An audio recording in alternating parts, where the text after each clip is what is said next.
A lot of this isn't going to make sense to you, and I'm sorry about that. I'm just going to start at the beginning, with the house.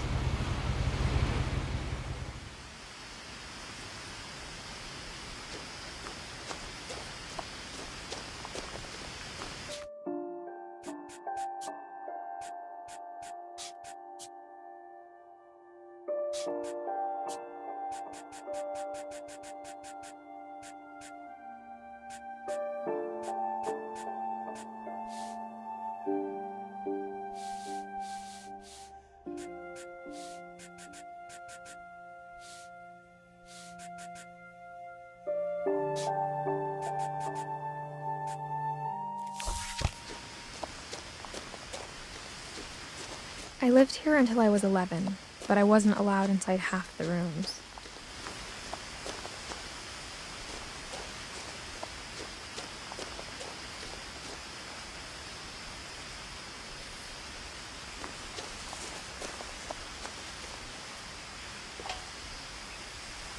Inside the mailbox were bills from 7 years ago, marked urgent, open immediately.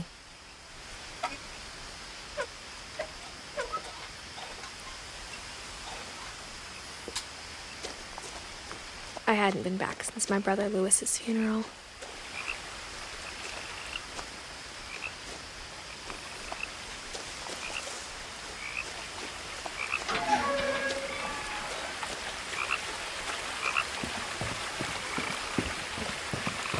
In her will, my mother left me a key, but didn't tell me what it unlocked. Maybe she thought I'd know, or she thought that the mystery would be enough to bring me back.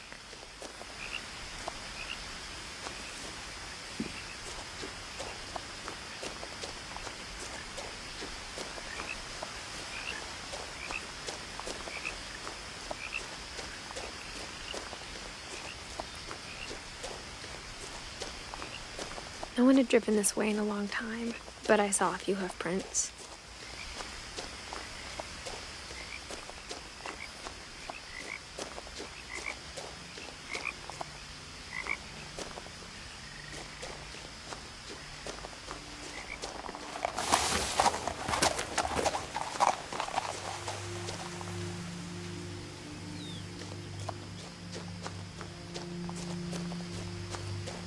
The truth is, even after I inherited the house, I never thought I'd come back to it.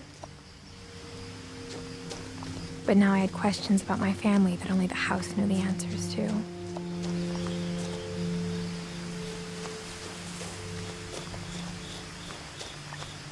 The house was exactly like I remembered it, the way I'd been dreaming about it.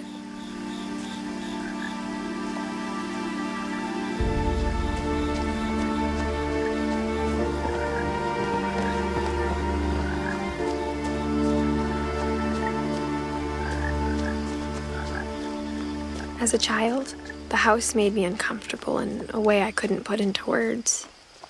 Now, as a 17-year-old, I knew exactly what those words were. I was afraid of the house.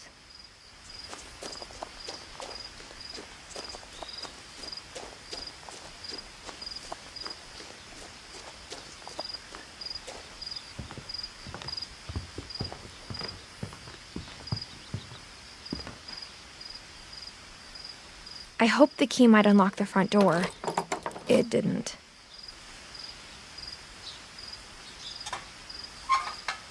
Looking in, I felt like the house itself had been waiting for me.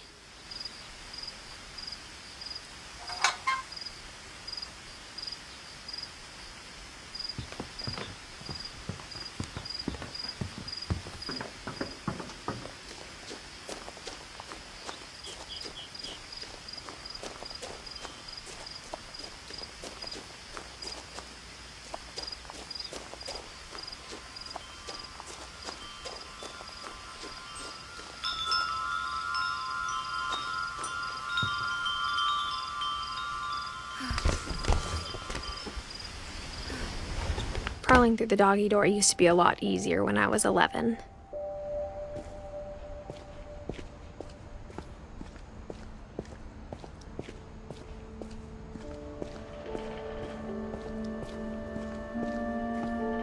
For the first time in years, I felt like I was home. But instead of a family, there were just memories of one.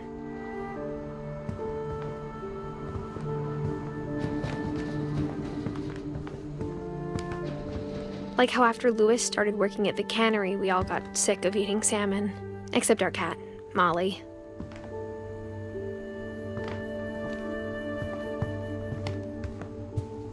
The table was still a wreck from the night we left.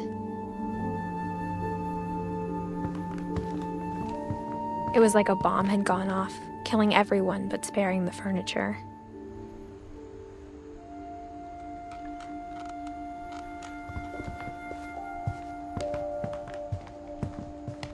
My mom was the only one of us who could imagine Great-Grandma Edie living in a nursing home.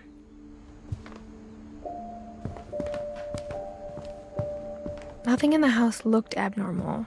There was just too much of it, like a smile with too many teeth.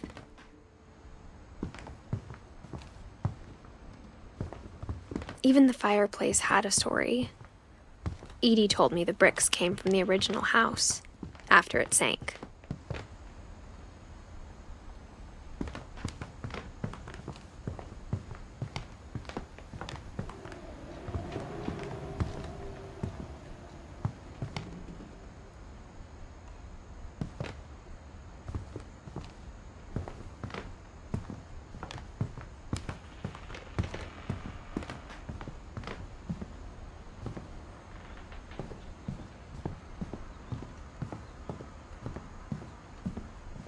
My mom wasn't much of an optimist, but she never stopped believing that my brother Milton was alive.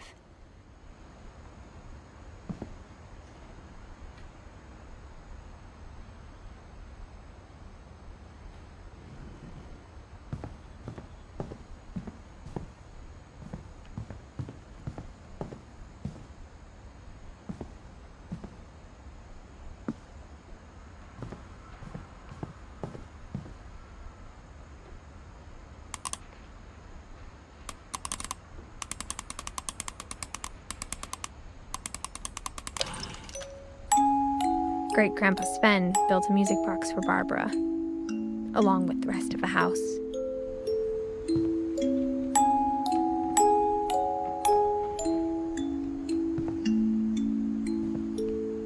Mom always told me to stay out of the basement, so I wasn't too surprised when the key didn't fit.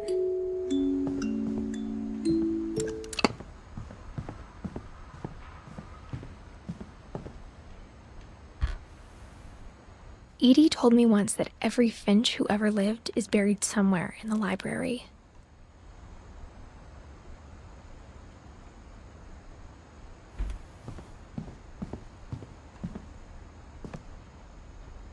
After Milton disappeared, Mom sealed up all the bedrooms.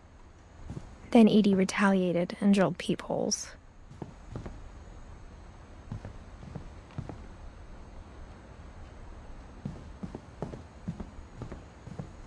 I spent a lot of time playing in Great Uncle Walter's room. I think my mom sometimes regretted not sealing it up. Louis told me there were secret passages, but I never believed him.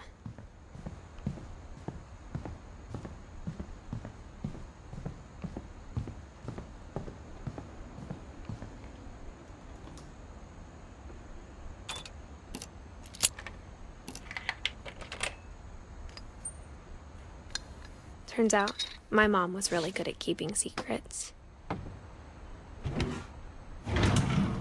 Now it was time to find out what my mom had been afraid of.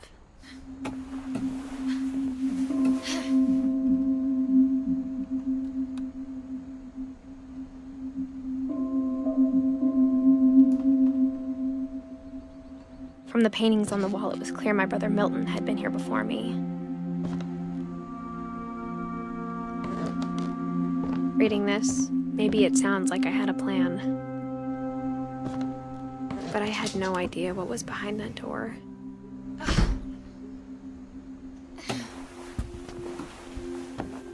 Just like I had no idea where all this was gonna lead. I grew up looking at Molly's room through the peephole. I got the sense Edie had spent a lot of time here, before my mom sealed the doors.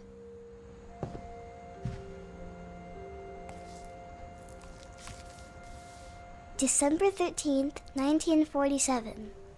Dear Diary, I'll be gone soon, but I wanted to tell somebody about what's gonna happen. It started when Mom sent me to bed without dinner. I woke up and I was starving, so I looked around for something to eat. The gerbil food was dry, but I didn't mind it.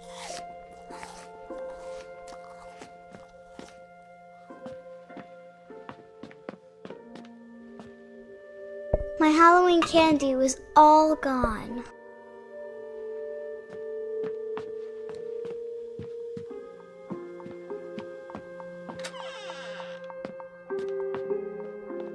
I kept eating and eating.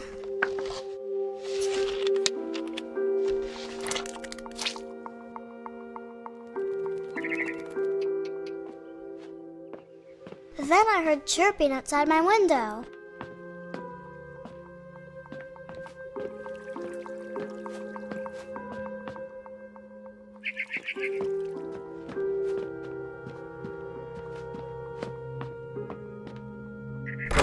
Mom, can I come out now? Sweetheart, it's late. Go to sleep.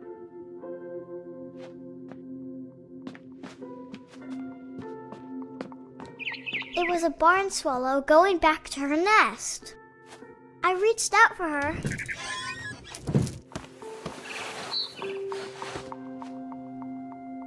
And suddenly, I was a cat.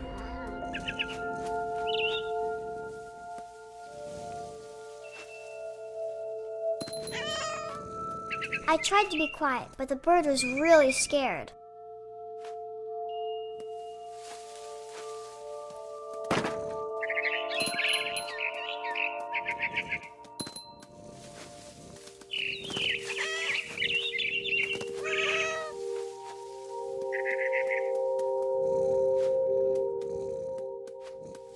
Mom and Dad didn't even look at me.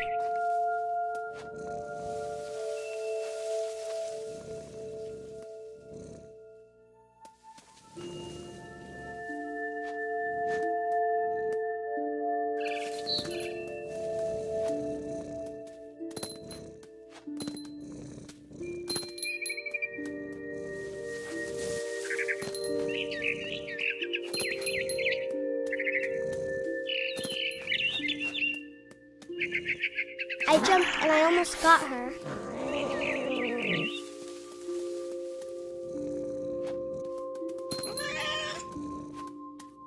I could tell she was getting really tired.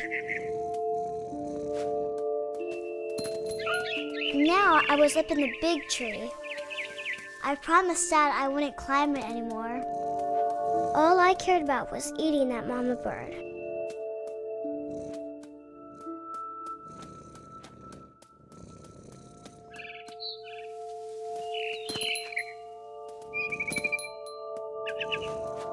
I gobbled her up.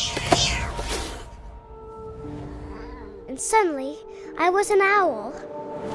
First, all I heard was the wind.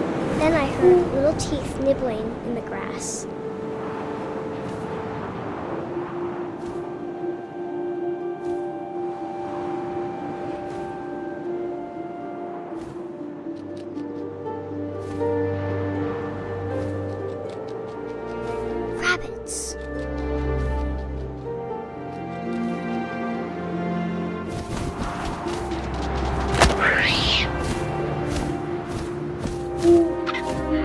imagined his face looking up and seeing mine through my talons. I swallowed him up, and I didn't chew one bit. Then I flew off to find something bigger.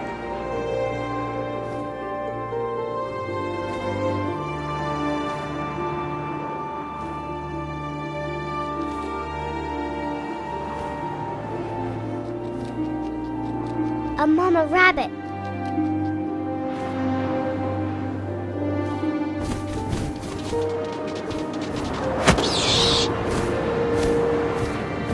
She was almost too big to carry. I started choking, but I couldn't stop eating. And suddenly, I was a shark.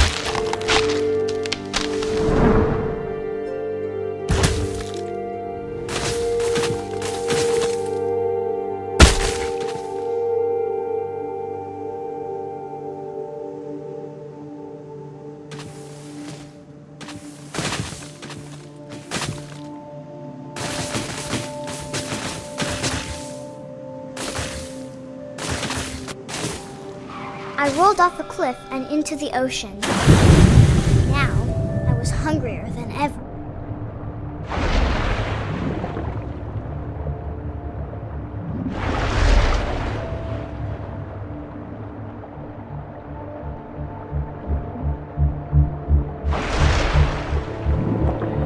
I wanted fat, juicy seeds.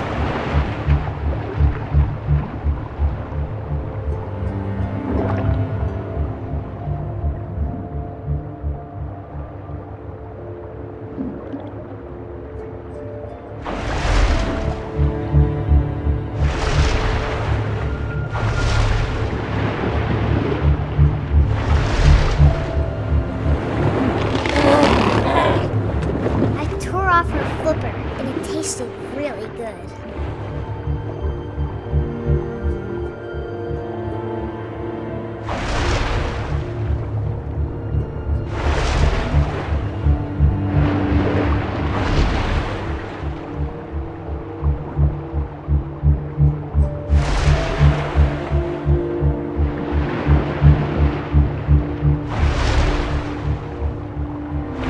Grabbed on tight.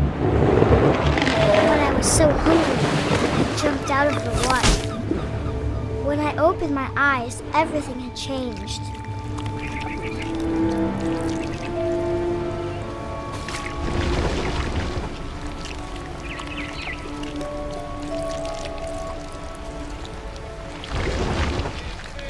Now I was a monster, and I smelled people everywhere.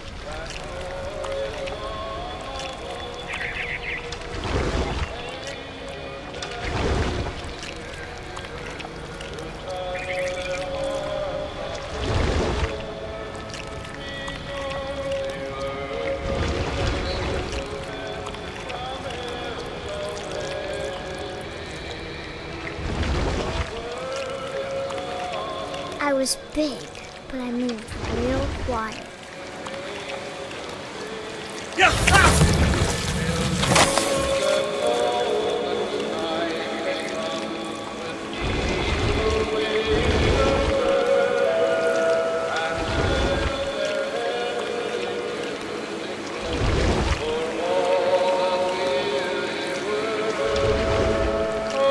I wanted to stop, but also I didn't.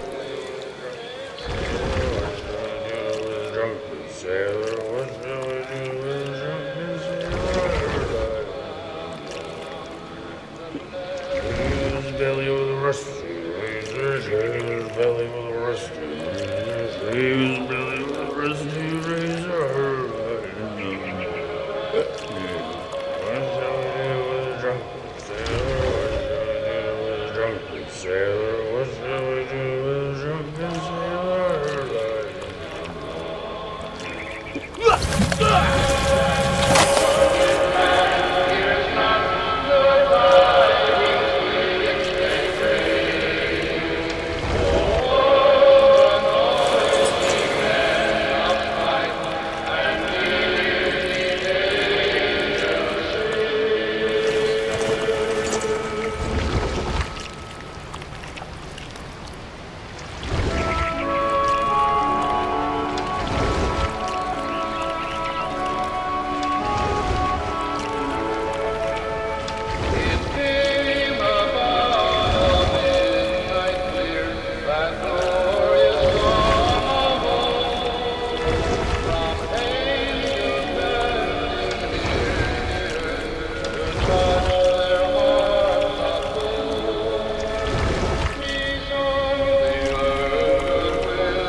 passenger, I was still hungry.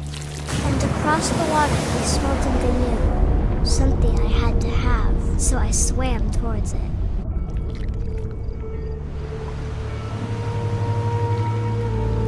I slithered onto the sand, and the good smell went into an old pipe.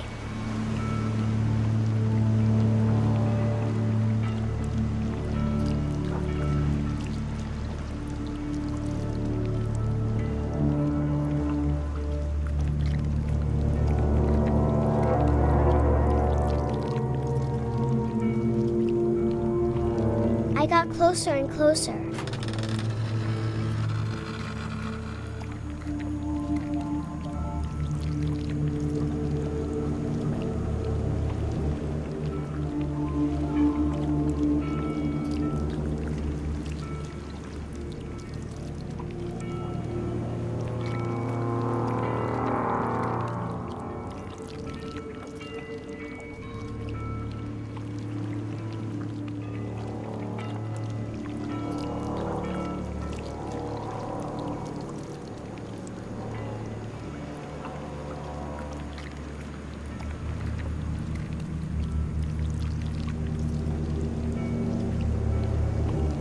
All my stomach started growling.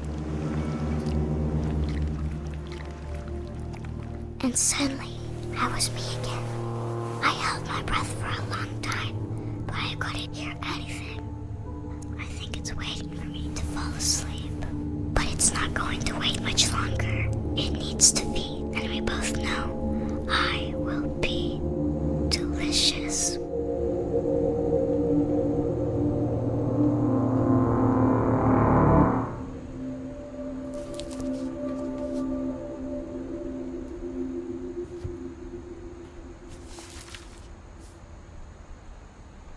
I'm not sure if I believed all of that, but I'm sure Edie would have.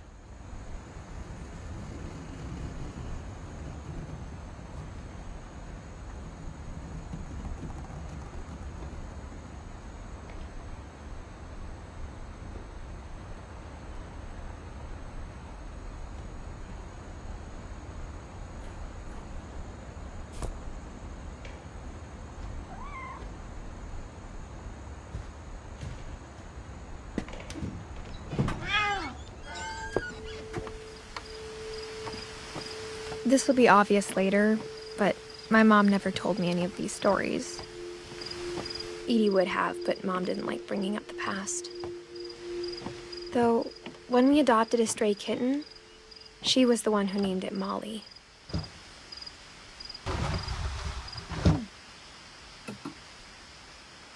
I spent a lot of time in Great-Grandma Edie's room.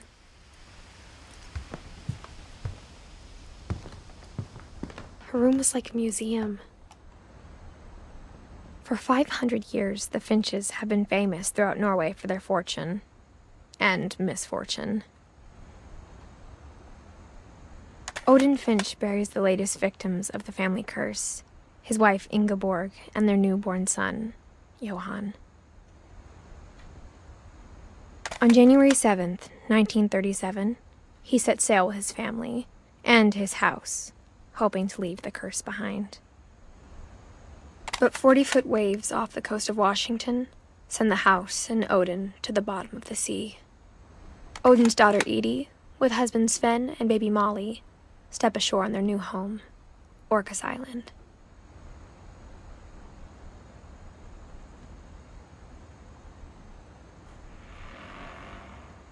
Odin Finch is the first to be buried in the new family cemetery. His daughter Edie is already dreaming of a new Finch house.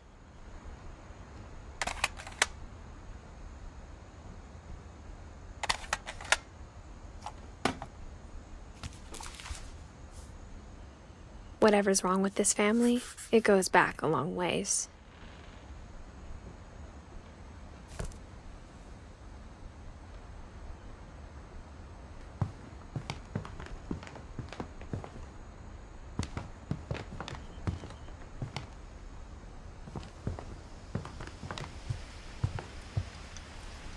Edie gave a big interview about a mole man living under the Finch house. My mom was furious. I hadn't thought of myself as Edith Jr. for a long, long time. When Edie told people Sven was killed by a dragon, she could also have said he was building a dragon-shaped slide that collapsed. She could have, but she didn't. One summer, they evacuated the island, but Edie refused to go. For a few weeks, she was a celebrity. Even in her 90s, sometimes Edie seemed a lot younger than my mother.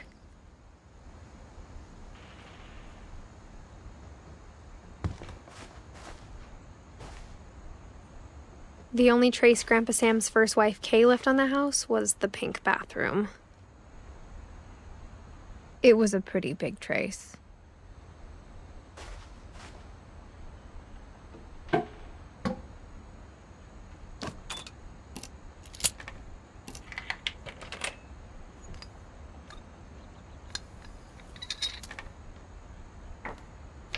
There's a secret in this bathroom. It's in the last place you would look. It isn't in the cupboard. It's hidden in this book.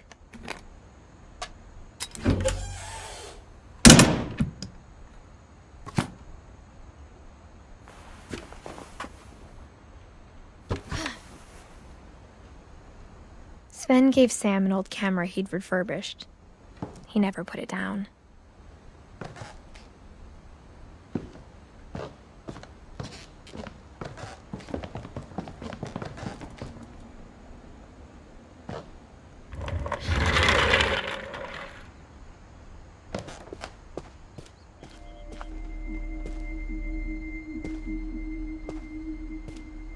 I knew Grandpa Sam had a twin.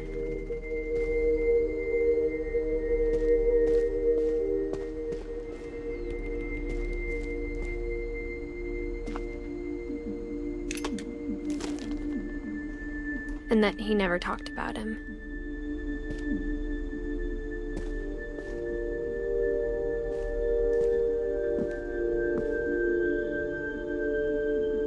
I guess my grandpa didn't like history any more than my mom did.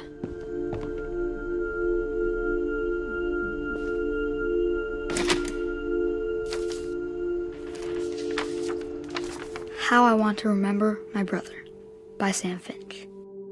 The thing I remember is that when he made up his mind, that was it.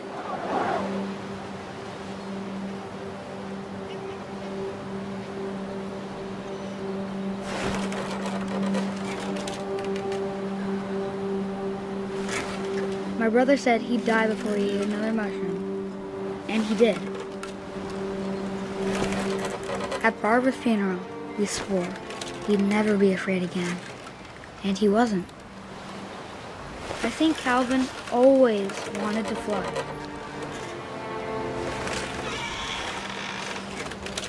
Sam! Calvin! Dinner's ready! Coming! But that day, he finally made up his mind to do it. I told him going around was impossible. Maybe if I hadn't said that, Calvin! I'm not gonna tell you again! maybe if the wind hadn't picked up, then maybe he'd still be here. But I doubt it. I think he'd already made up his mind. That's what I want to remember about my brother.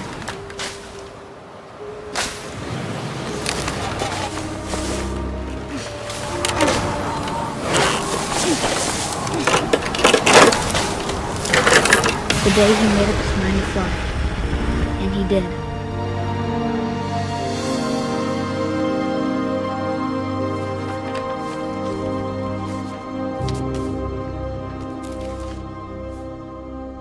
Calvin's story felt strangely familiar. When I was younger, I remember trying to do the exact same thing.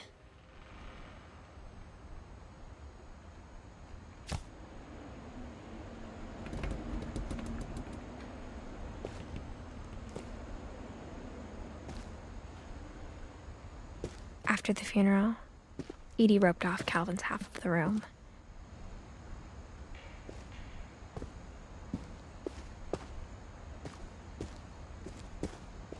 Mom said Grandpa Sam enlisted at 18 and never set foot in the room again.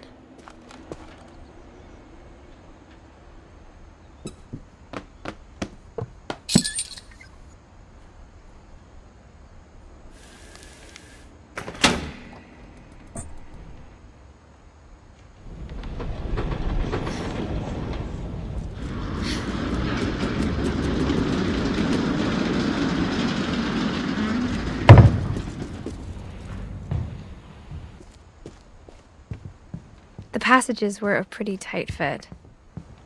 They'd obviously been built for smaller hands and bellies.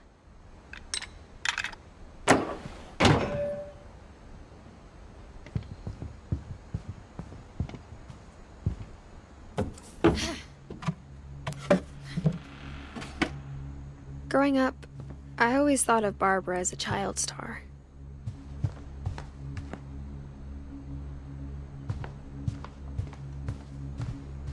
I never thought about how hard it must have been for her afterwards.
Mom must have locked the third floor stairs on the night we left.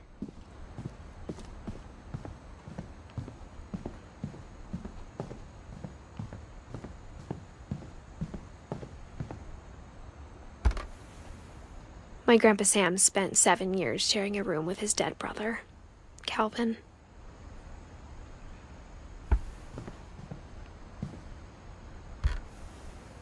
As a kid, I just assumed every house had peepholes and sealed rooms you weren't allowed inside of.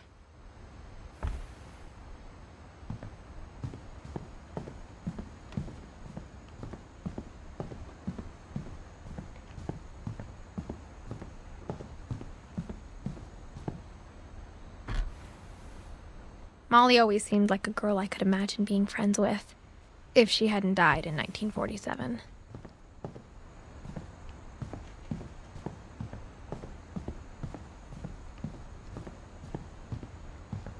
Whenever people ask me about my family, the first thing they always want to know about is Barbara.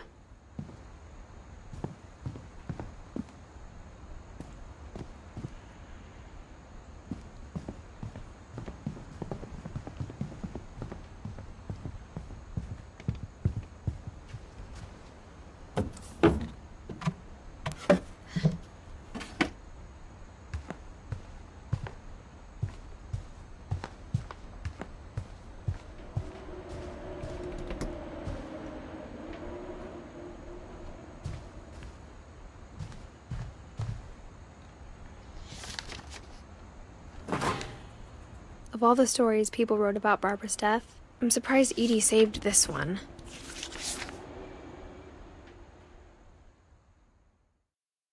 Old Jack here with another ghastly tale inspired by America's most unfortunate family. I'm calling it The Surprise Ending of Barbara Finch. As a child star, Barbara was famous for her scream. Now at 16, she was all washed up. A has-been. But in a lucky break, she'd been asked to perform her signature scream at a local convention for monster movie fans. It was just the boost her career needed.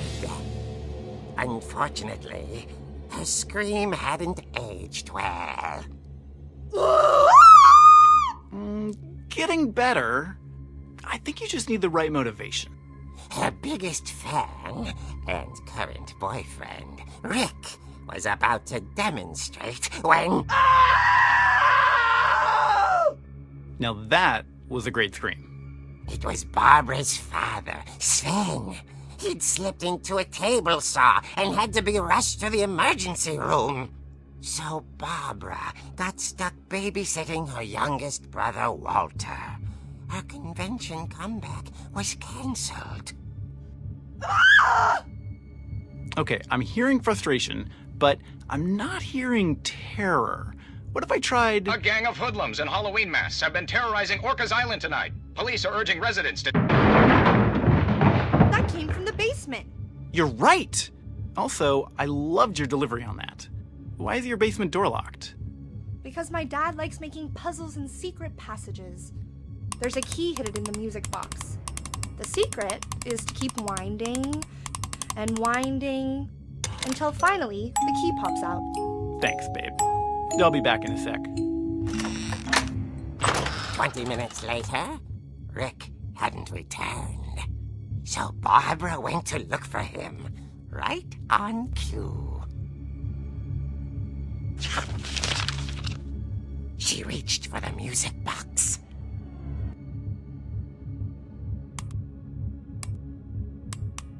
And as she wound the key, she listened for Rick, but the house was silent.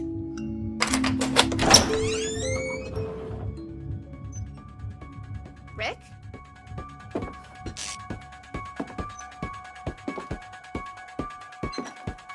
She found Rick's crutch and imagined the worst.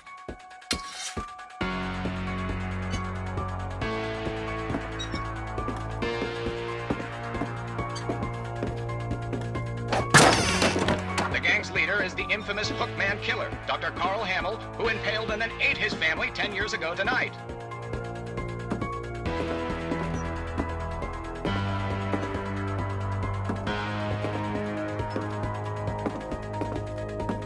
The old fridge rattled and grew still.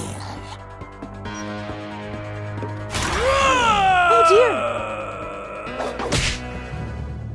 Oh! Rick? Barb, relax. I was just trying to scare you to help you find your scream. Well, I'm not scared, Rick. I'm furious. Then act furious. All I'm getting from you now is that you're hurt and confused and She threw him out, but she kept a little something to remember him by. Barb, have you seen my other crutch? And she was still holding it when she fell asleep watching the Late Late Picture Show. Hours later... Barbara!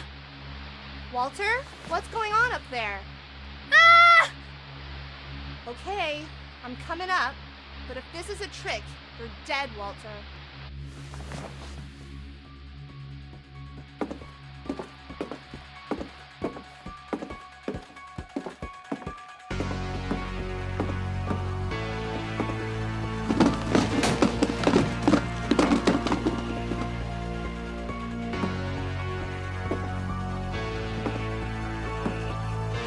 Walter, are you there? Walter had vanished, but his bedside radio was still on. Orcas Island police describe the man as 6 feet tall, with a steel hook for a hand. Residents are urged to lock all doors and windows and notify the police of any suspicious activity. Barbara turned, saw the hook man, and was speechless. He was quite smashing.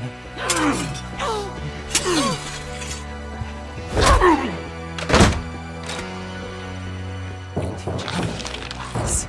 He couldn't get enough of Barbara. Okay, Barbara, there's gotta be another way out of here.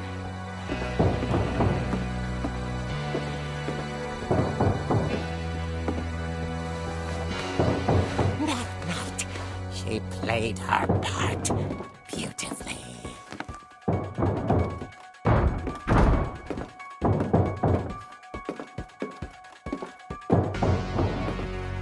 She thought about abandoning Walter, but just couldn't do it.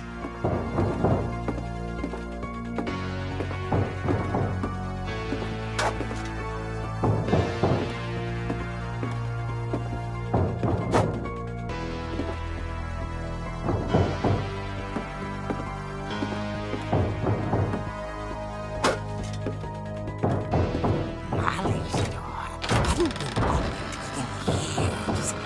The hinges groaned.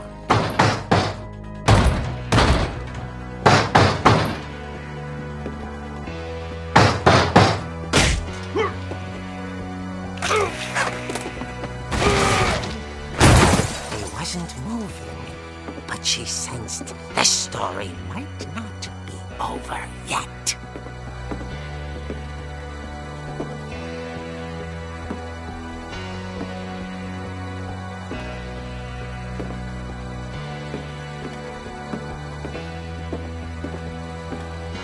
The hookman had vanished. She listened for his breathing, but all she heard was...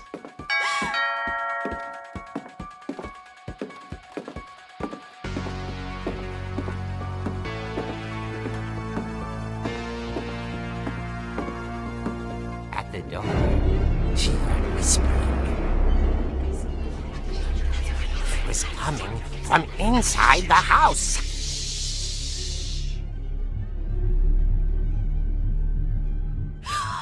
Oh dear. The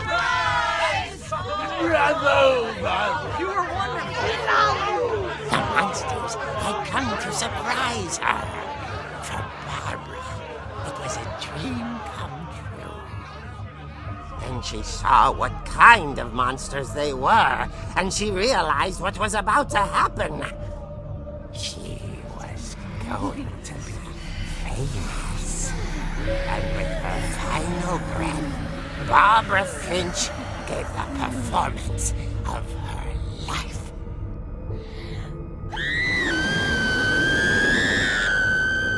I wasn't there myself, but I hear Barbara was magnificent. Poor girl. She had a taste for stardom. But unfortunately, so did her fans. Of course, the police blamed it all on poor Rick, who disappeared the same night. And little Walter? Hiding under his bed the whole time. He took it all pretty hard, but that's another story. As for Barbara, tucked inside the music box is all they ever found of her. Her ear. Now that's what I call a real eerie tale.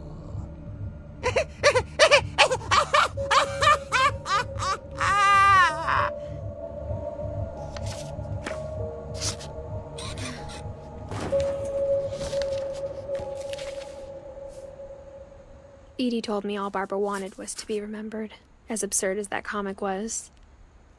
Maybe what Edie saw was a happy ending.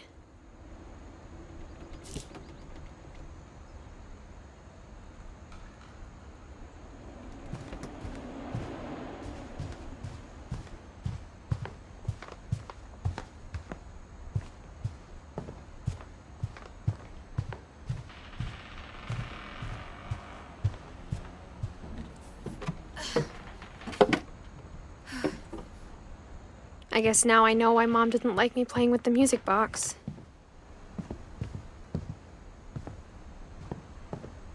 Edie's father, Odin, built the original house.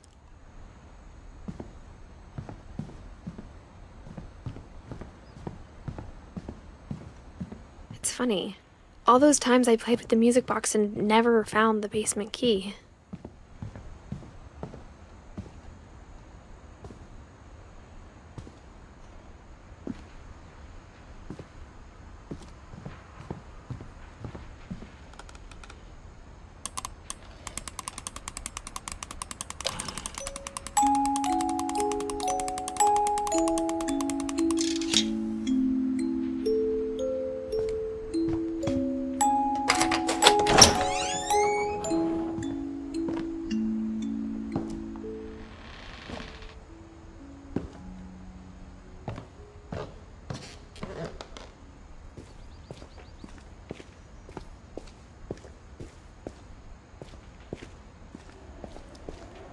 Mom said the basement was off limits, unless I wanted another tetanus shot.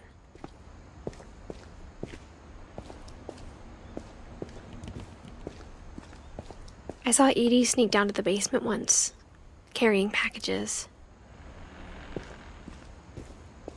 I thought maybe she was hiding presents. It turned out she was hiding a lot more than that.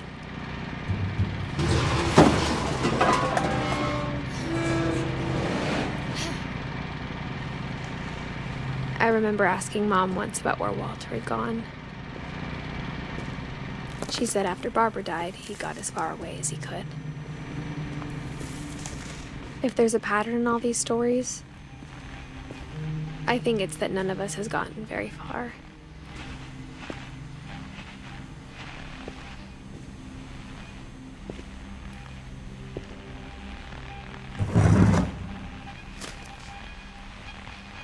Goodbye, everyone. I can't believe I've been down here for 30 years. On that first day, after the shaking started, I didn't think I'd survive a week.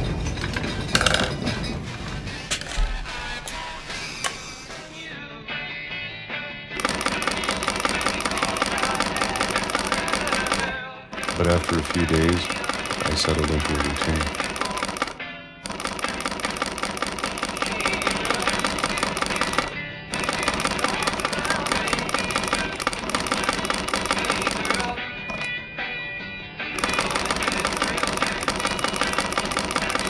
That's what kept me sane.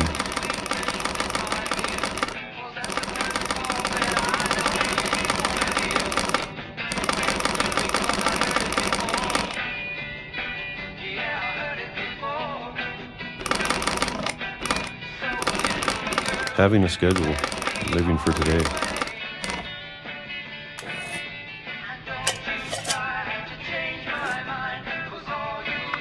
I always expected to be dead tomorrow.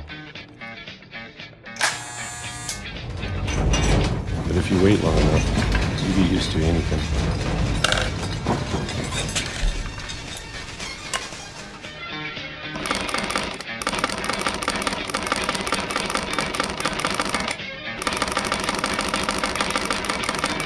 Even a monster on the other side of the door starts to feel normal.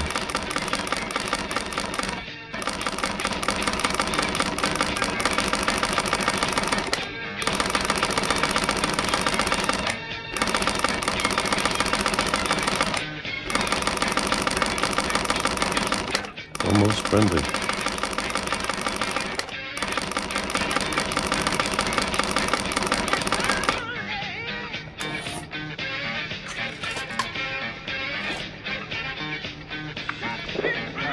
And then one day, everything just stopped.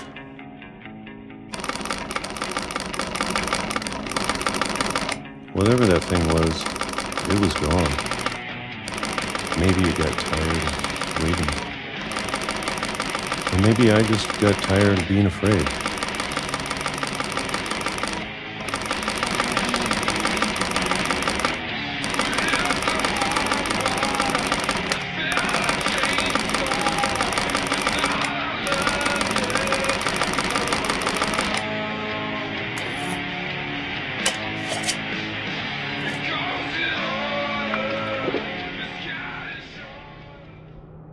It's been a week now, the longest in 30 years. I'm done waiting. I have to leave while I still can.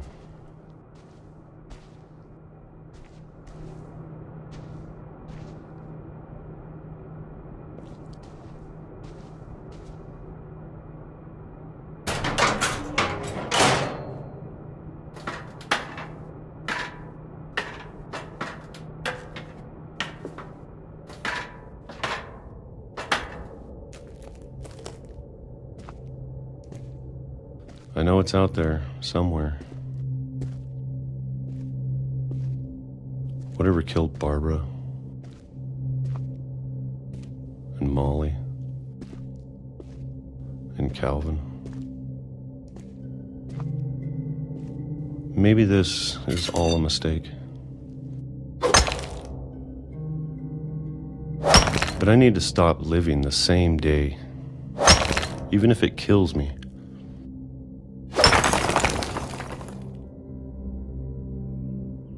Whatever's out there, I want you to know I'm ready for it.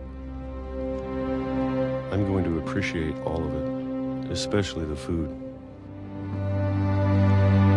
I don't mind if I only have a year left, or a month, or a single week. I'd be happy with one more day. I can already imagine the sun on my face.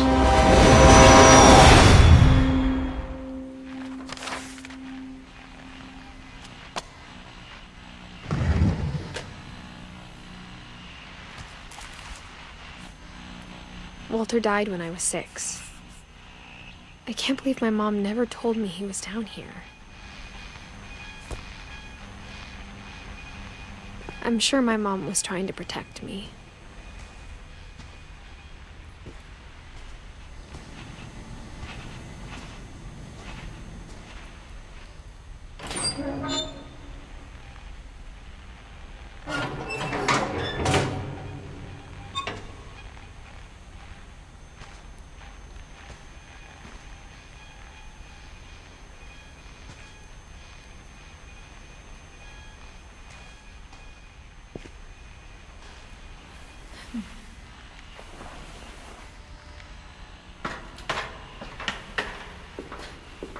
Maybe she was afraid I'd end up like Walter. But if she never told me about an uncle under the house, I can only imagine what else she was hiding. I don't want to make the same mistakes she made.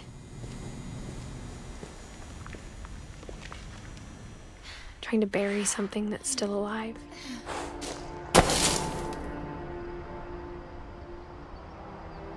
Now that there's only one of us left, or maybe 2, I thought it was time I heard the stories for myself and found out what happened to everyone else. But now I'm worried the stories themselves might be the problem. Maybe we believed so much in a family curse, we made it real.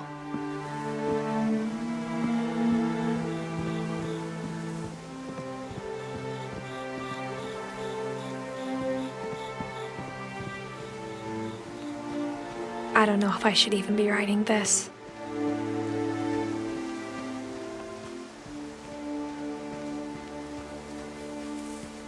Maybe it'd be better if all this just died with me.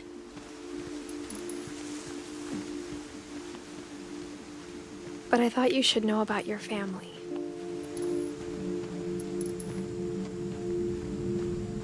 And the history you're a part of. Though to be honest, I feel as lost as you probably do right now.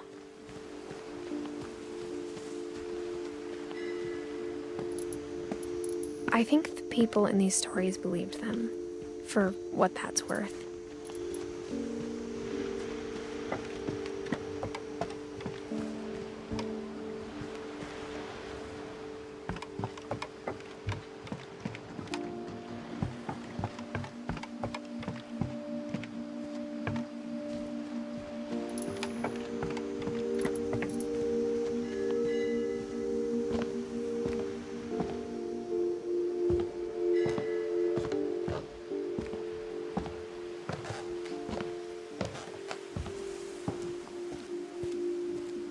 And when you look at the house, that history of imagination and stubbornness and madness, any of it seems possible.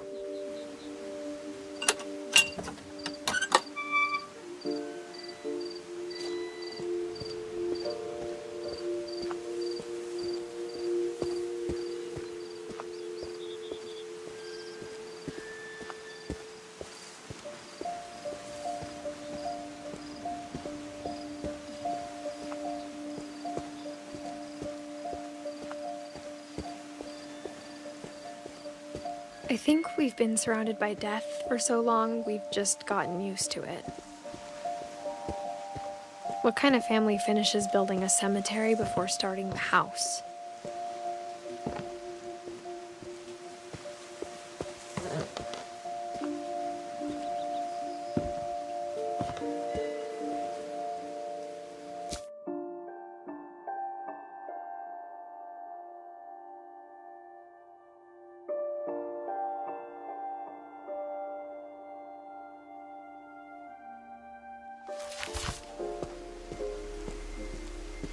It's embarrassing for me to admit this, but the pet cemetery made me more uncomfortable than the human one. 3 of the gerbils were mine, and 2 had been my fault. Sven built the house, but it was Edith who designed the cemetery.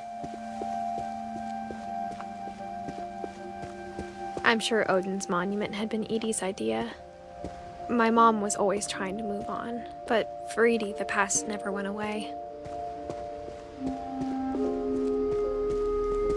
She could see it poking out of the water at low tide.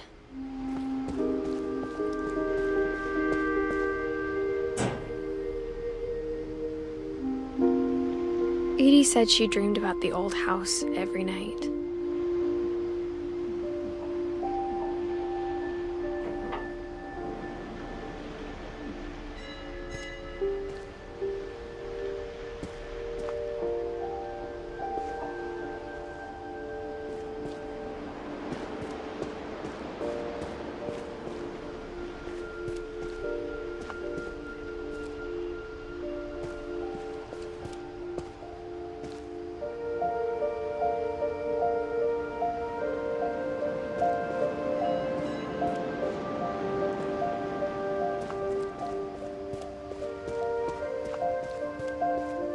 Edith's side was always easier for me to understand.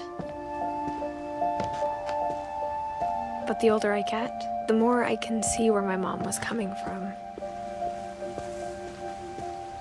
Her dad had been pretty strict, but it wasn't enough to save her brothers. She was just trying to do better.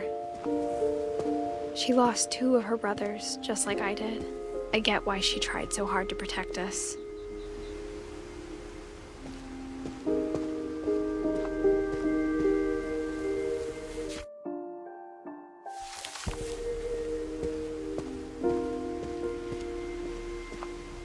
There's so many things I wish I could ask my mom now. Part of me thinks this is what she wanted all along. For me to come back someday and find everything out for myself.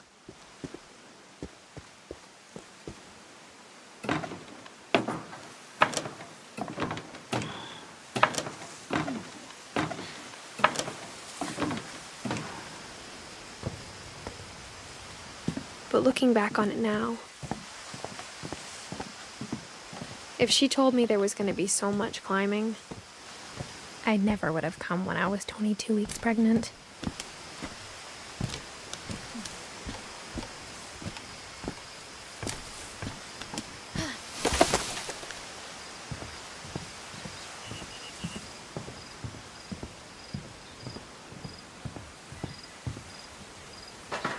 I never met Grandpa Sam, but I think he and my mom had a lot in common.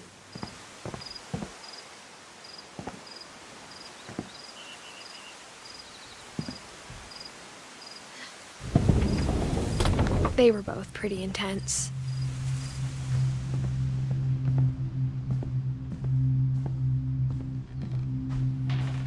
Instead of hiding from death, Sam seemed to go out of his way to meet it.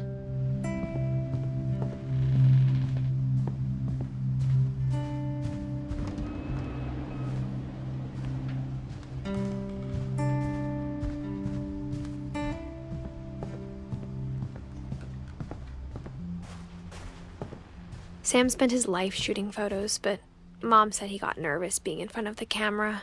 I guess we're all afraid of something.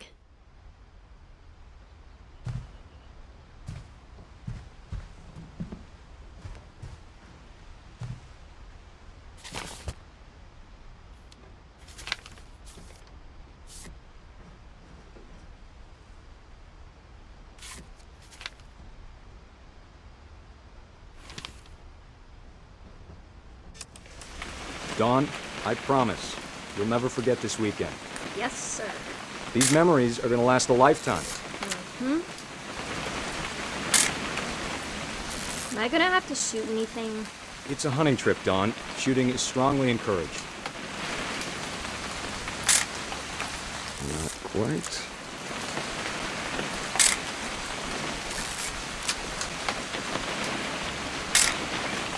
Shouldn't we be leaving? Just want to get a shot of you, Dawn, then we can take off. What? Perfect. It's gonna rain the whole weekend, isn't it?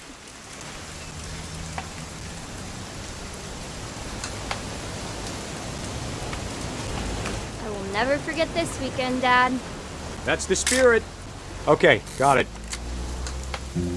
I'm gonna take some pictures, okay? Just be careful. That camera's older than you are.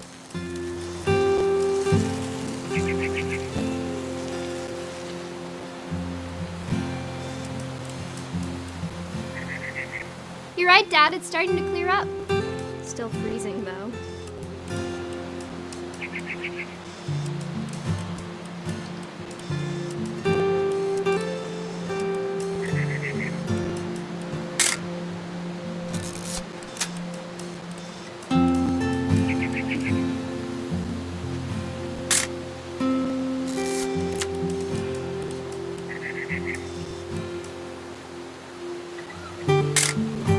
Aw.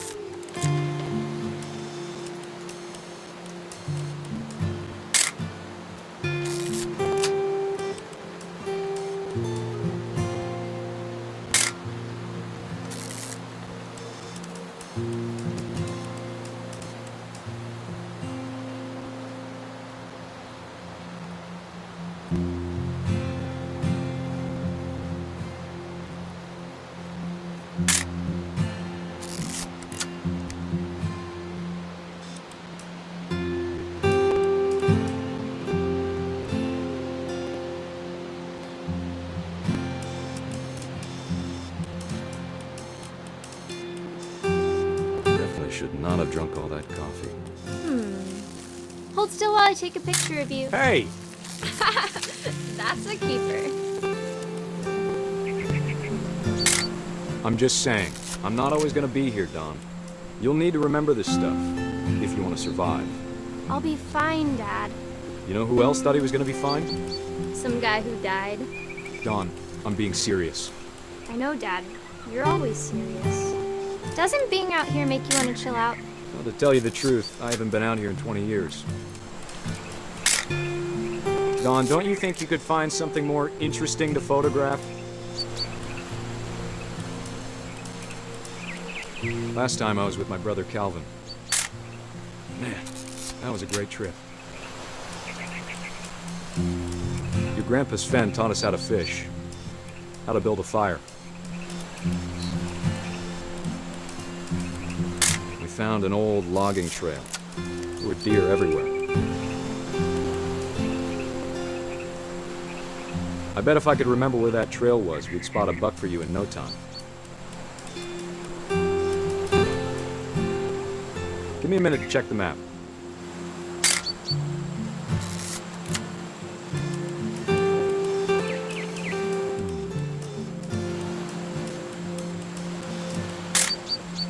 You don't need to waste any more film on me, kiddo.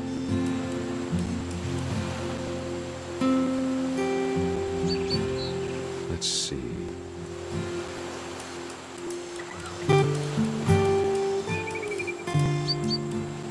Maybe.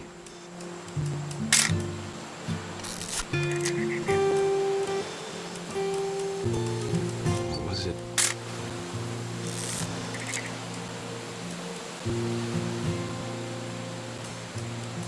Could have been.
eyes, Dawn.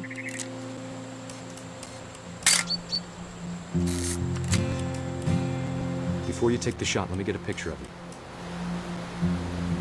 Dad, I... Just breathe. Let me get behind you. Do I have to do this? Dawn, you don't have to do anything. But if you want to survive, you'll need to be strong. Great shot, Dawn!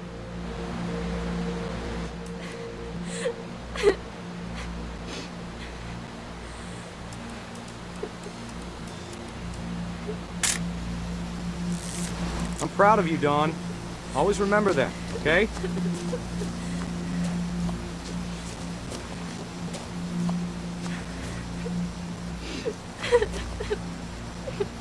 Sorry, Dawn. Just gotta reset the timer.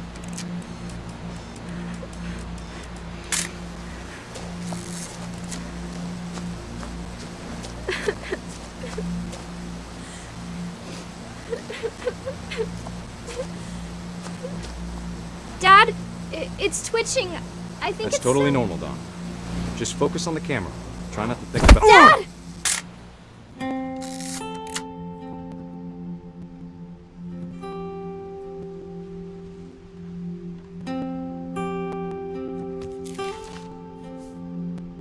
Of all these stories, that's the one I wish most that my mom had told me.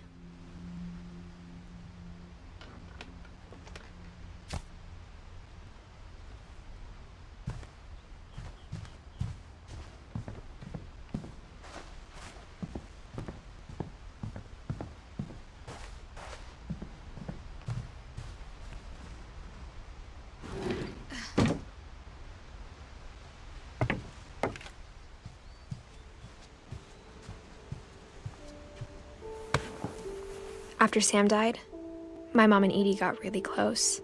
They'd both lost a lot.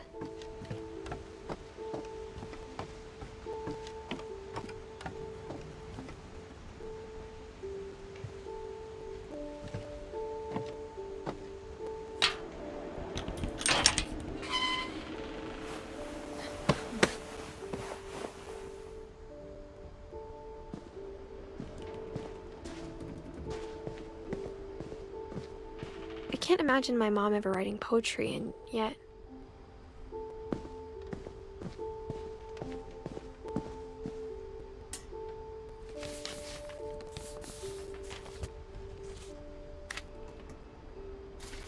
Dear Kay, do you remember the way Gregory used to laugh when he thought he was alone?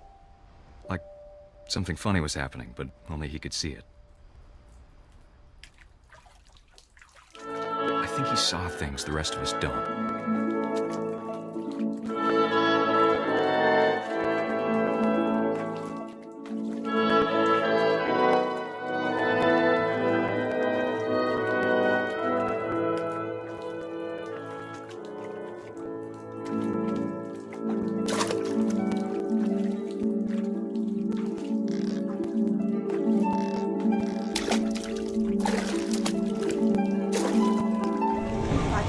Gregory, it's time to... Hold on, sweetie. Hello? Sam, I told you I don't want to speak right now. I wonder what he saw.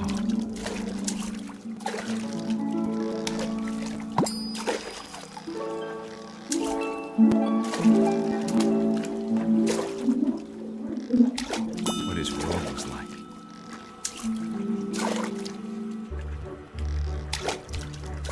He reminded me so much of Kelly. Lost in his imagination. Whatever it was he saw, it sure made him happy.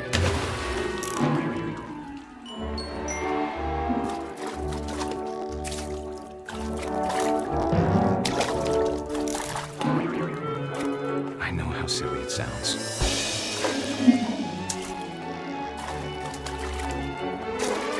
But I worried about a baby being too happy. But I could feel her slipping away. Sorry about that, Gregory. I know you did everything you could. Maybe if I hadn't called that night. Damn it. Hold on, I don't want her to hear this. I wish he could have told us about the world he saw.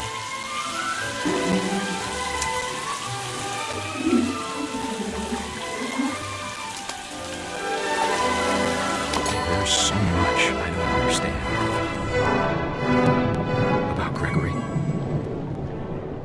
about everything.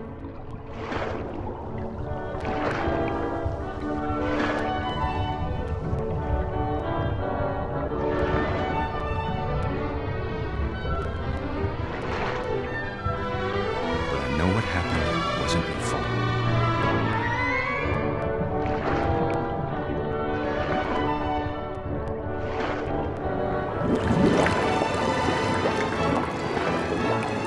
I'm sure he's happy.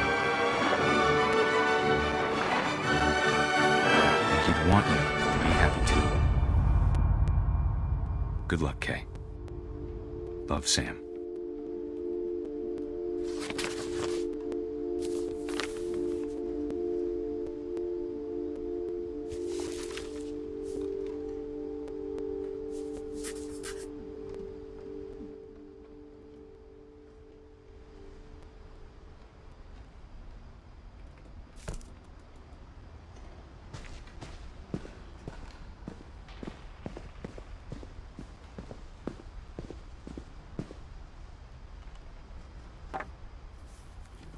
A poem for Gus, who always said the wedding was a bad idea.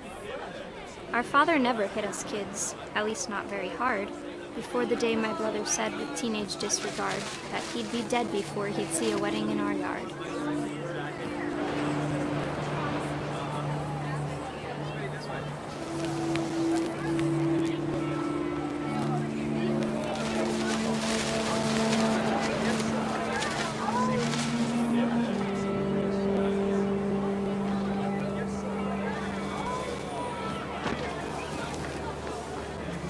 My father made him come, of course, but Gus stood far apart, just flew his kite and bottled up the storm inside his heart.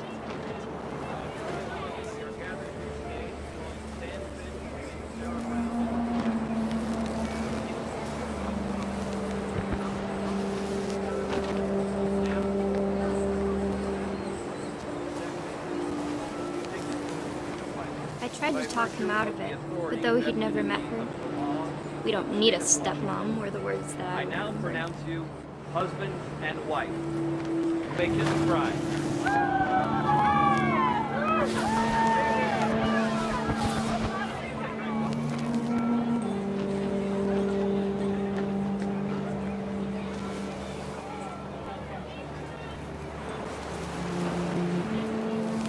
When the time for photos came, Dad ordered him to come here. But Gus declined, and as a sign held up his middle finger.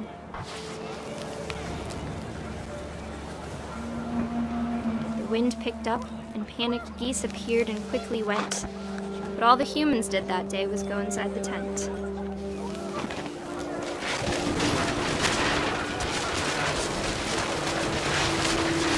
The rain came down in buckets then, but no one seemed afraid that nature might destroy the tent our dad had crudely made.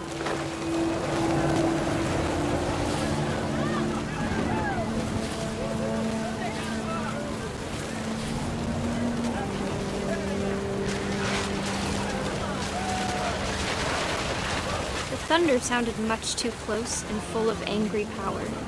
But all my father said to this was, "Make the music louder."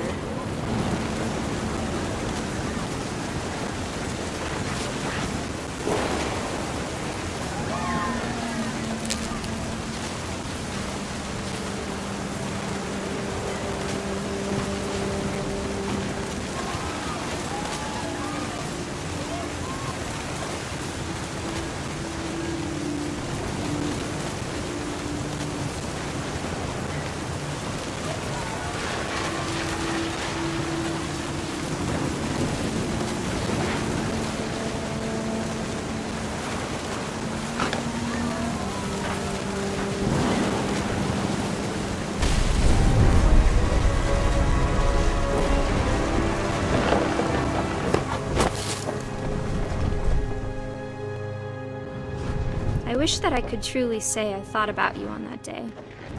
Out there on the beach alone, just you, the wind, the sea, and foam. But I didn't, until we found you.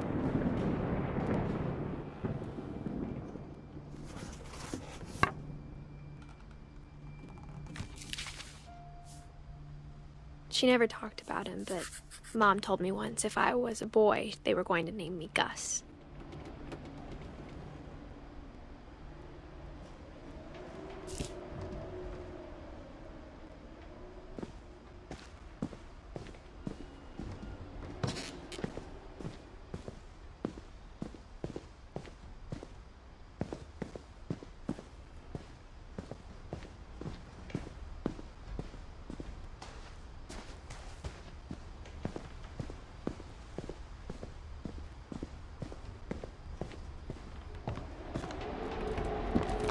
My mom moved up to the loft after her brothers died.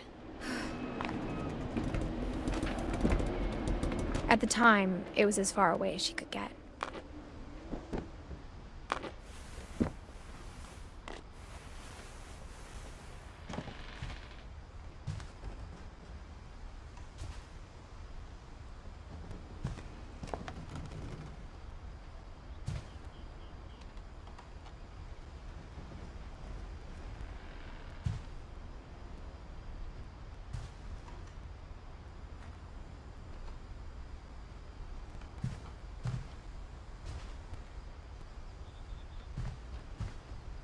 She spent a summer building houses in Calcutta, where she met my dad, Sanjay.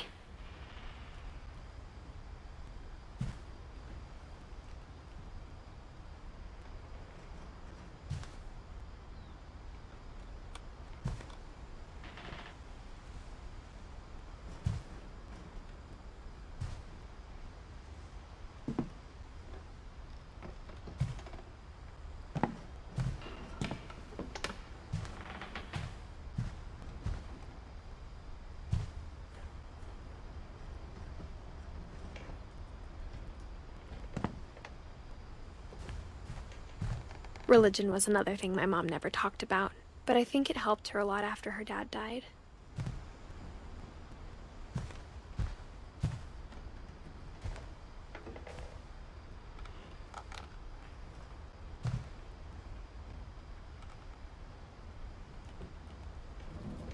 My mom moved to India a week after graduation and got a job teaching English.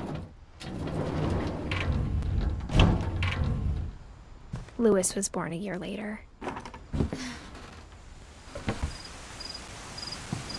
When my dad died, I don't think Mom knew where else to go.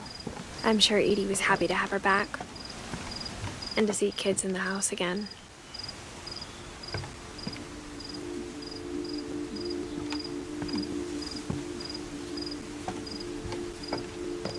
The house had to get a little bigger, but Edie was used to that.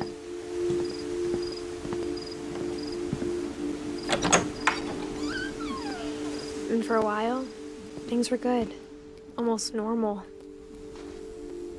But it didn't last.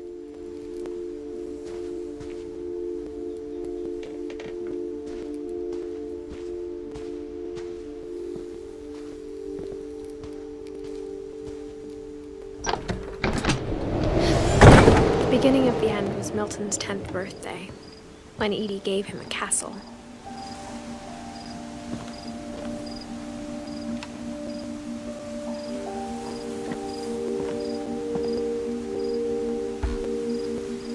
After Milton disappeared, the only thing he left behind was a room full of paintings.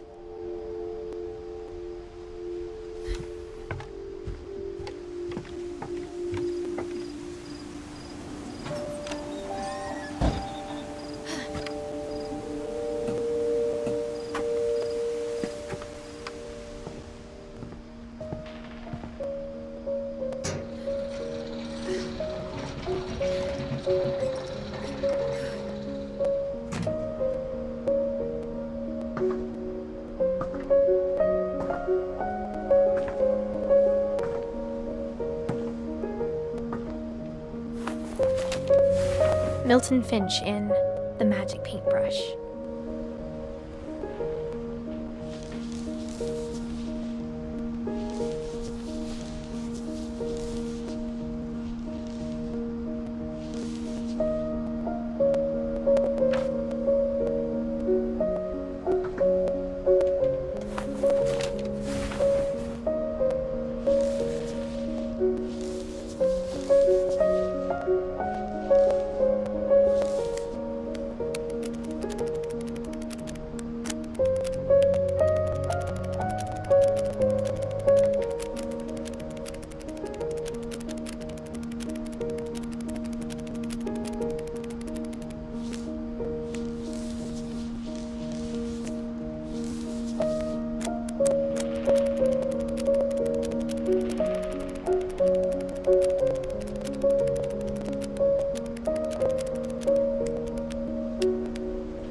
I was 4 when Milton disappeared.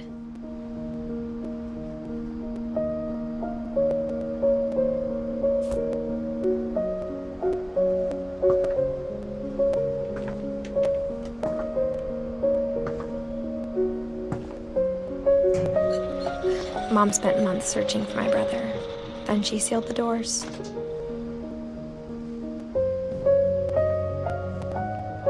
Whatever Milton had found in the house, Mom didn't want it getting out.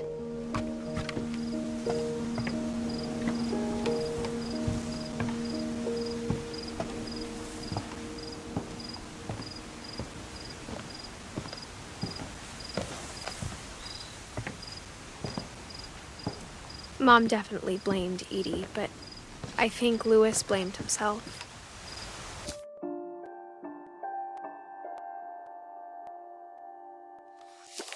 After he graduated, he just spent more and more time in his room, until Mom got him a job at the cannery.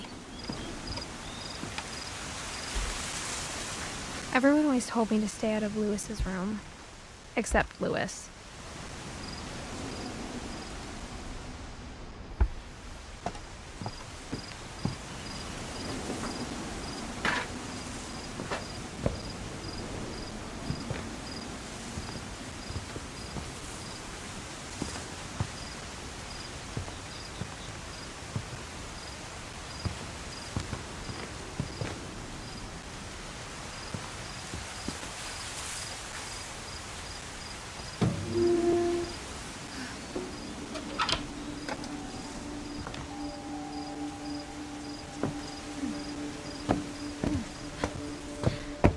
Louis's room smelled very, very familiar. That part of him lived on.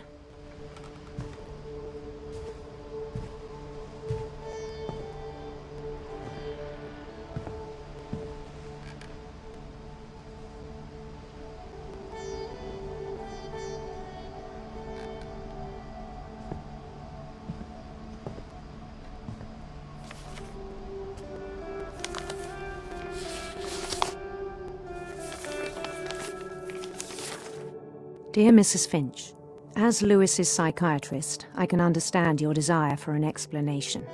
As I see it, the trouble began in January, shortly after we convinced your son to seek treatment for substance abuse.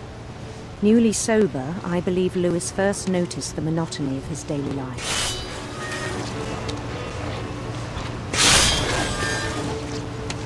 He kept working at the cannery, but he withdrew part of himself. In our sessions, I saw the same behavior. His mind began to wander.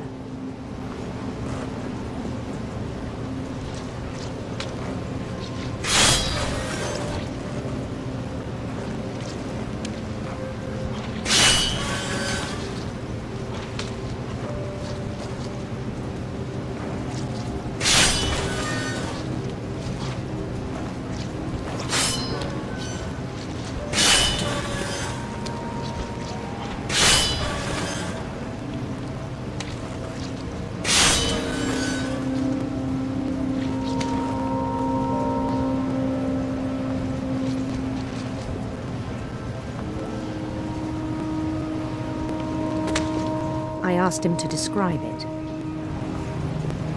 He said he started small, imagining a labyrinth.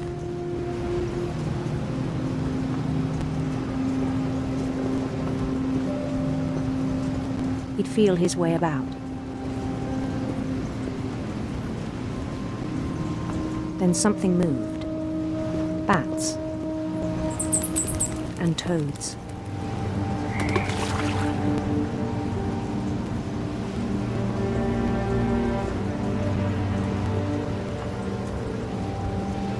And things that have not names.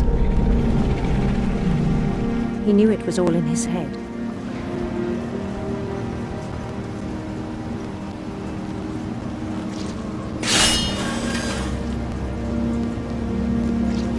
But he took it very seriously.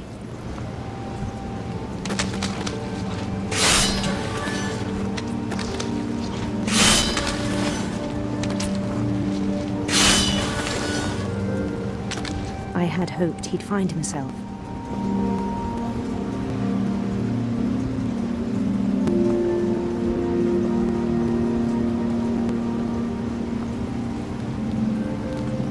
But he found something more.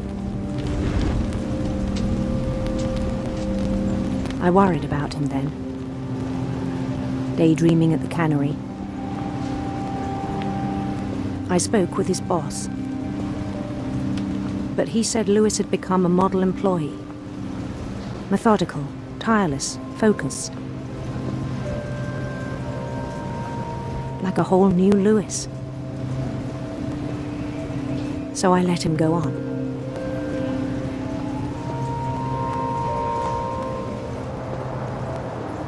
I even encouraged him. It seemed very promising at first. He told me he'd made a new friend.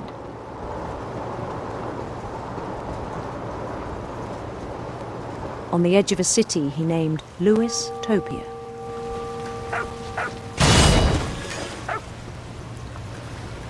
He built the city up slowly, brick by brick.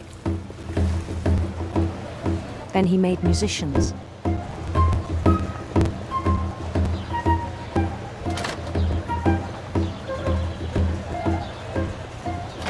And songs for them to play. He talked about starting a band. And he was always humming something. Every day his imagination grew stronger.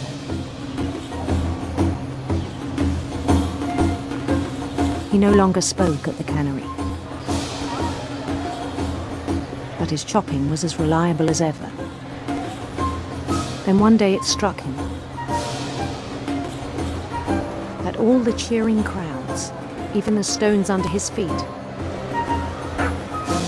were all in his imagination. So he could do whatever he wished.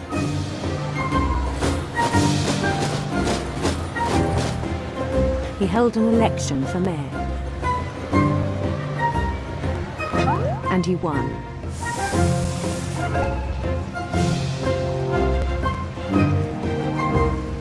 They begged him to stay, but his mind was already wandering.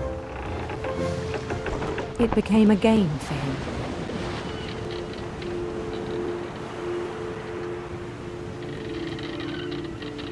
He'd conquer a city, then immediately push on. New Louisville.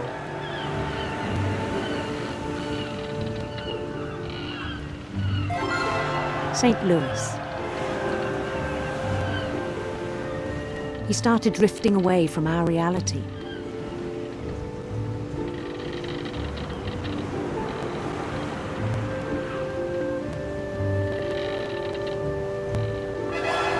Minneapolis, until one day he forgot to go home from the cannery. Even as his mother pleaded with him, part of Lewis kept sailing on.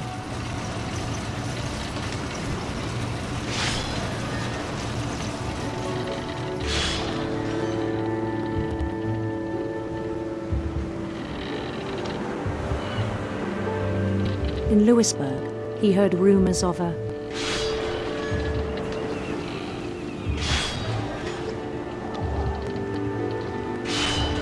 beautiful prince.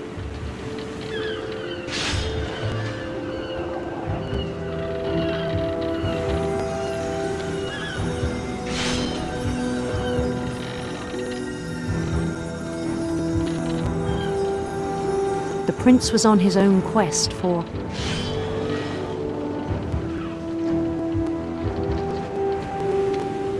sinister serpents.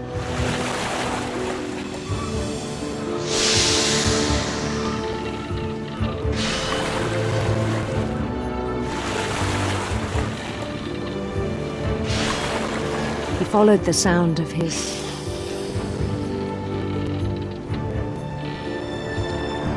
electric sitar.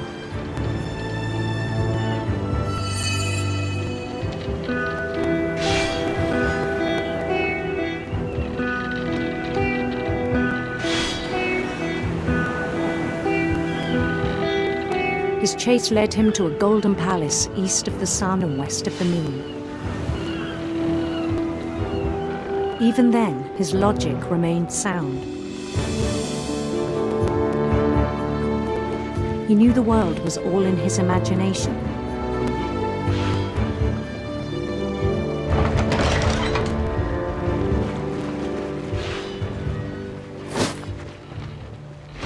But he was so proud of having created it.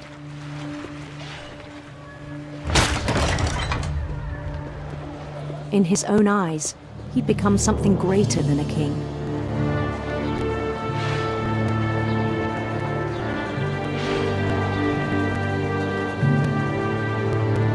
For someone who'd never known success in the real world, I think it was overwhelming. And then it struck him that the real Louis was not the one chopping salmon, but the one climbing the steps of a golden palace.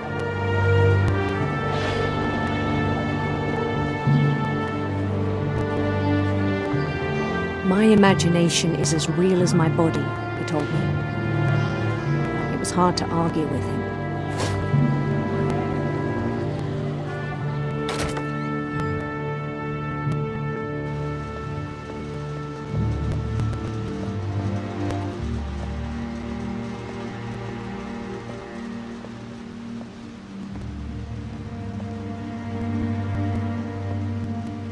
He began to forget the world we know.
I think it pained him to remember Lewis, the cannery worker.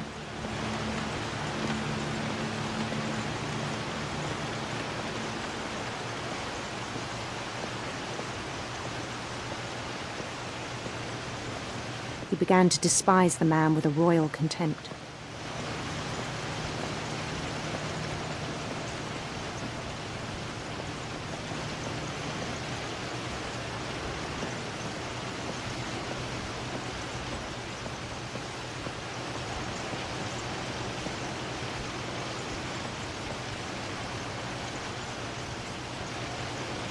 I still thought I could save him. Even after he said he was being crowned king over all the lands of wonder. The palace would be packed with his companions.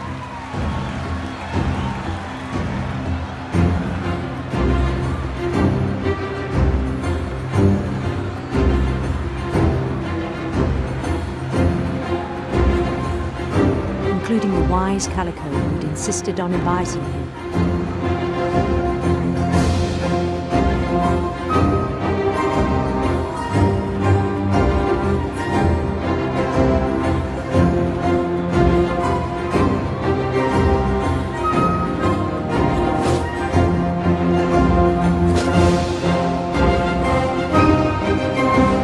His prince waited, holding his crown.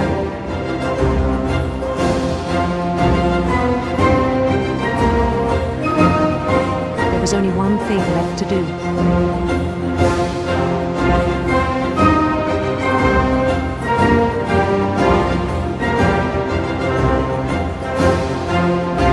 Bend down his head.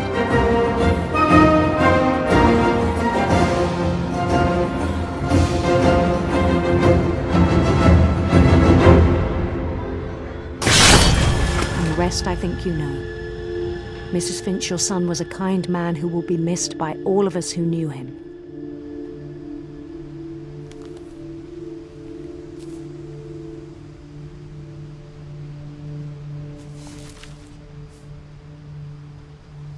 My brother was really cool. I wish you could have met him.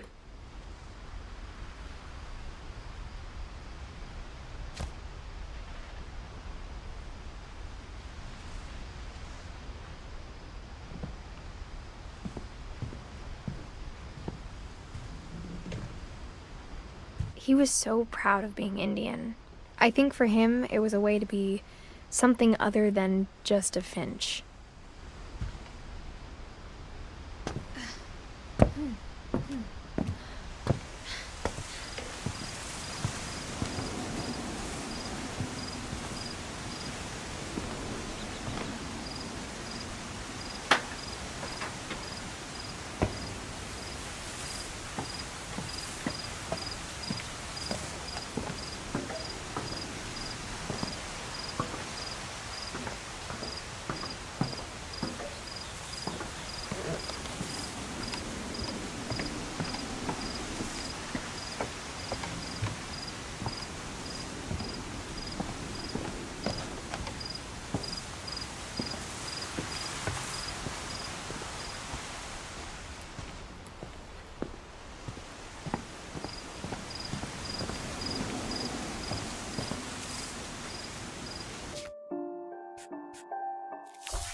Lewis and I spent a lot of time playing games together, but he was surprisingly bad at them.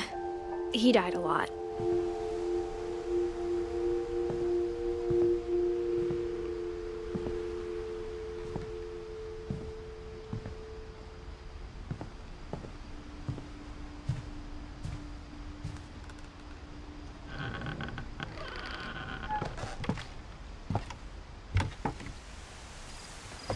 On the way back from Lewis's funeral, my mom told me to start packing.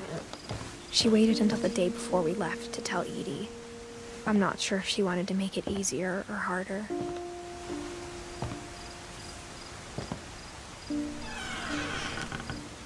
I wish we'd stayed. But I understand why we left.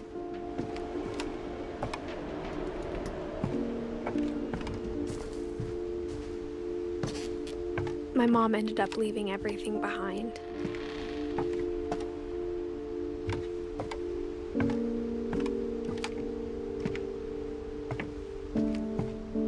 What happened that night had been coming for a long time. Maybe it should have come sooner.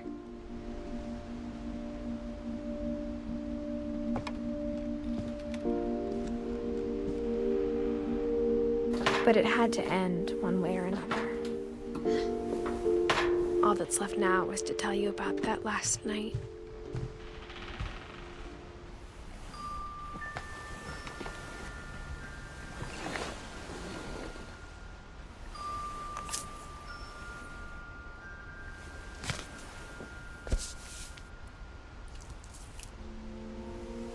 That whole last day, Edie just watched us pack and didn't say a word.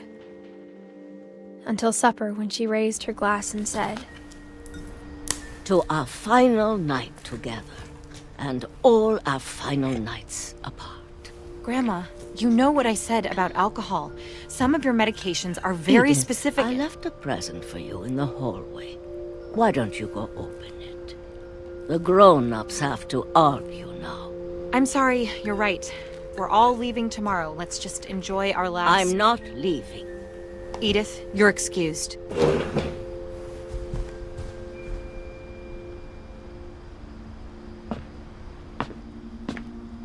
The power had been shut off that morning, but Edie always had plenty of candles. When my mom sealed the library, I don't think she knew about the other entrance, or that Edie had a key to it.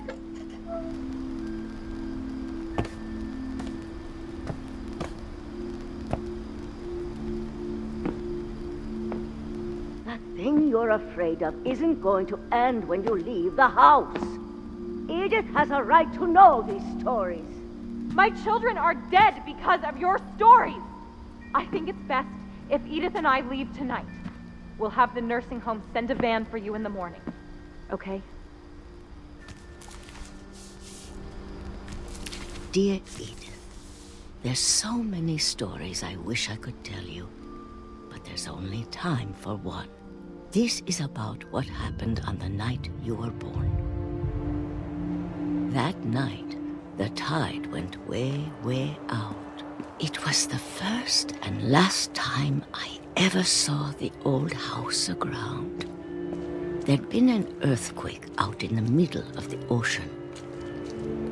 They called it the lowest tide in 1,000 years. God, it smelled awful. You know, I've seen that house every day of my life. But I never thought I'd go back to it. When the fog rolled in, I lost my way.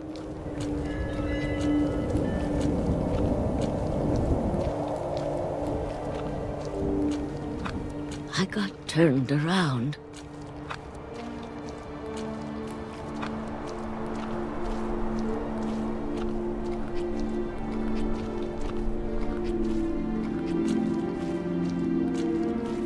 I started seeing things.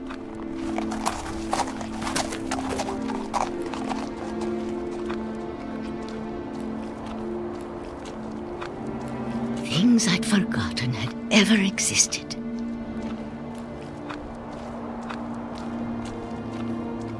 But when when I saw them, they felt like old friends. That night, a lot of things came back to me. Or maybe I came back to them.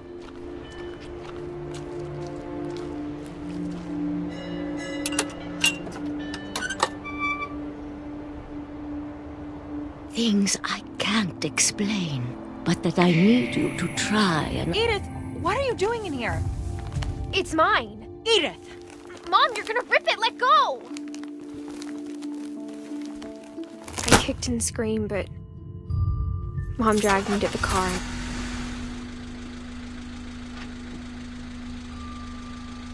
I never saw Great-Grandma Edie again.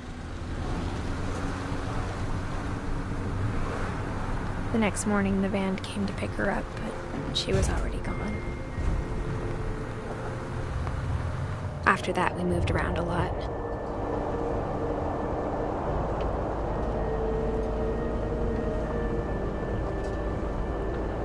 We both tried to make the best of it.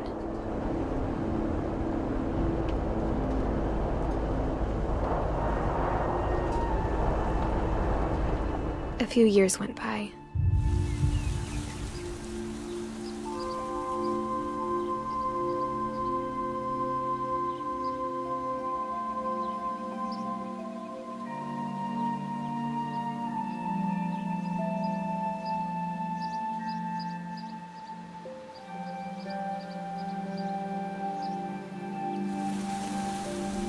My mom didn't like to talk about it,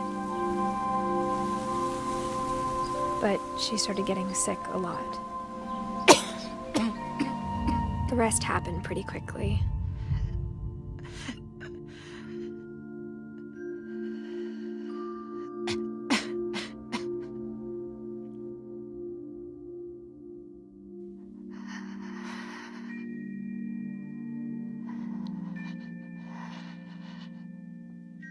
She got better for a while, and then she didn't. And then I was alone.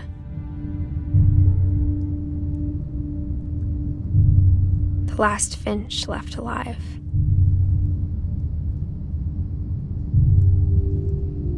Until I found out about you. I'm still not sure what to tell you about all this. If we lived forever, maybe we'd have time to understand things. But as it is, I think the best we can do is try to open our eyes. And appreciate how strange and brief all of this is.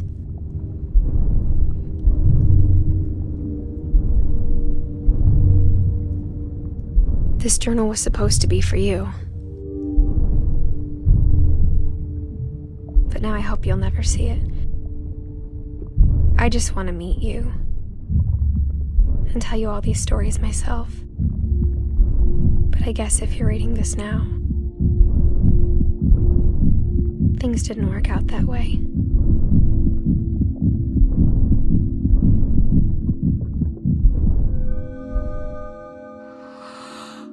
This is where your story begins. I'm sorry I won't be there to see it. It's a lot to ask, but I don't want you to be sad that I'm gone. I want you to be amazed that any of us ever had a chance to be here at all. Good luck.